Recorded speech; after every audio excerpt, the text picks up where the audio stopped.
This is interesting. Donald Trump has started to appoint his team for government, and they include some very tough cookies, tougher than probably any politician in our parliament. I'll introduce you to them in a bit. You'll get the picture. But this just underlines why Anthony Albanese must now sack his old mate and former Prime Minister Kevin Rudd as our ambassador. Rudd is simply not equipped to deal with Trump and his team. Now, Rudd has not just been grossly rude about the incoming president, has also proved he does not get Trump, he does not get his agenda, and it's a joke for Albanese to think that Rudd's up to negotiating with Trump or any of his loyalists, his top officials. There's now more evidence what an arrogant fool Rudd is, insulting Trump back in 2021, this time calling him the village idiot. In the last 4 years has been run by a village idiot, competent in its national statecraft, and the United States increasingly incompetent in its national statecraft under Trump. That to all the other unhinged things Rudd has said about Trump before he became ambassador, that he was the most destructive president in history, dragged democracy through the mud, used the Bible to justify violence, and was just crazy. I think the general consensus amongst anyone concerned with the public policy process, domestic or international, thinks he's nuts. But it's also this, Rudd was also so smug and sure of himself and wrong, so sure that Trump would not be president again, that he didn't delete his insults from his personal websites until Trump was elected last week, which again shows you he doesn't get America, doesn't get Trump. And you look at the favours he's now got to go and ask Trump for, like asking Trump to maybe excuse Australia from the tariffs and imports that is threatened. The ambassador has to have a functional working relationship with the administration, whether that's a Democrat or Republican administration. Of course, it's not just Mr Rudd. I mean, we're talking about Mr Albanese and Senator Wong and others in the Labor Party who have seen fit to criticise President-elect Trump. Yes, we sure do have a problem. You've got Foreign Minister Penny Wong having once said that Trump trashed alliances for personal gain. You've got Albanese 7 years ago saying Trump scared the excrement out of him. There's just so much anti-Trump baggage that this government has by writing off Trump, dismissing him, rubbishing him. So you might think it would be smart for Albanese not just to dump Rudd as a sign of good faith, but maybe drop in on Trump during his 10-day trip to economic summits in South America this week and try to make good. But no. If you have a look at the map, it's actually not on the way. No, once again, Albanese is too stubborn to fix a mistake or change a weakness. So I don't know. The whole thing is very bad news for us, I think. Joining me is Sean Spicer, the first White House spokesman when Trump was first president. I talked to him a short while ago. Sean Spicer, great to see you again. Look, an ambassador who in the past has called Donald Trump nuts, a village idiot, the most destructive president in history, and he's never recanted those comments. He simply pulled down his own social media posts only last week when Trump finally got elected, apparently to his surprise. Is that a person, is that an ambassador that Donald Trump would respect and deal with? I think you're going to have some problems. So, number one, I find it shocking not only an ambassador, but a former prime minister would say stuff like that.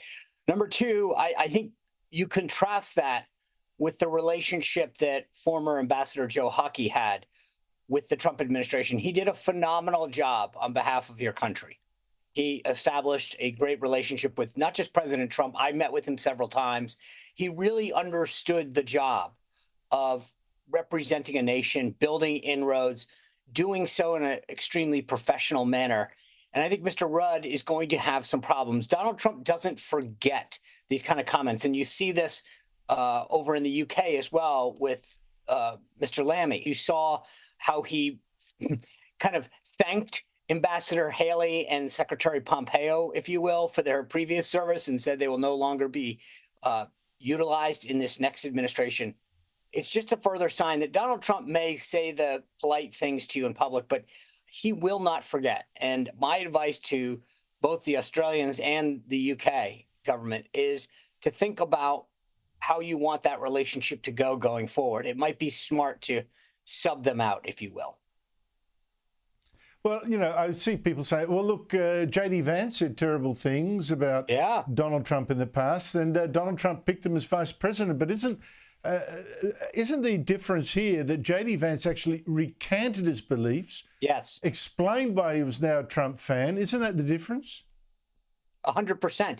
And that's where I think, again, I don't mean to use a different country, but number one, Mr. Rudd has never done that. Number two, Mr. Lamy in the UK has sort of explained it away and said, oh, we had dinner, everything's good. J.D. Vance ate humble pie. He said, I was wrong. Here's why. I explained it, and become an outspoken advocate of not just Donald Trump, but the America First agenda. So Donald Trump, I think, sincerely understands where Vice President-elect Vance was back then and why he had the position he did. And I think it's an honest and authentic recanting of his previous comments.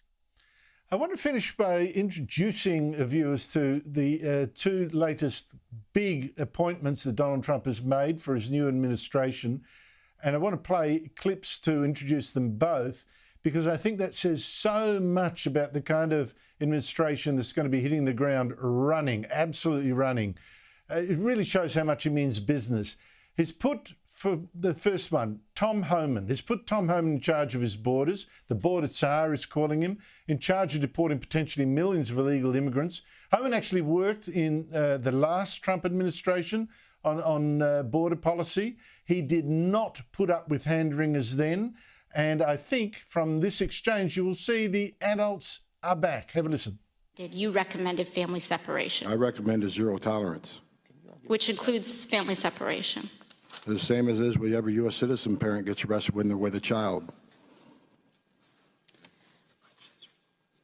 Zero tolerance was interpreted as the policy that separated children from their If I get arrested for DUI and I have a young child in the car, I'm going to be separated. When I was a police officer in New York and I arrested a father for domestic violence, I separated that father Mr. from his Homan, family. with all due respect, legal asylees are not charged with any crime. When you're into the country illegally, it's violation 8 United States Code 1325. Seeking asylum is legal. If you want to seek asylum, you go through the port of entry, do it the legal way. So watching that, what does that tell you about Homan's appointment? It tells me something very clear, that when Donald Trump talked about taking the border seriously, about border security, he meant it. I've known Tom a long time. This guy means business. And I think it sent a very strong signal, not only to those who are in this country illegally, but those thinking about coming to this country illegally, to stop right now dead in your tracks, because Tom Homan will not stop. He will not yield. That man is going to put the country and its safety first and foremost. This is an issue of not just a rule of law issue, but an issue of safety, to protect young women and children that are being trafficked, to prevent drugs from coming into this country. And I'm telling you this right now, whoever you are, if you are thinking of coming to this country illegally, you might want to rethink your line of work, because Tom Homan and this administration are going to be tough as nails when it comes to border security. Now, the other big appointment is Congresswoman Elise Stepanek as UN ambassador, Trump's ambassador to the United Nations. To me, it shows that Trump is absolutely fully behind Israel, because this woman got famous by exposing the anti-Israel bias of the heads of America's top university. This is in hearings in Congress, absolutely humiliating the head of the University of Pennsylvania so badly that that woman had to resign. This was brilliant. I am asking, specifically calling for the genocide of Jews. Does that constitute bullying or harassment? If it is directed and severe or pervasive, it is harassment. So the answer is yes.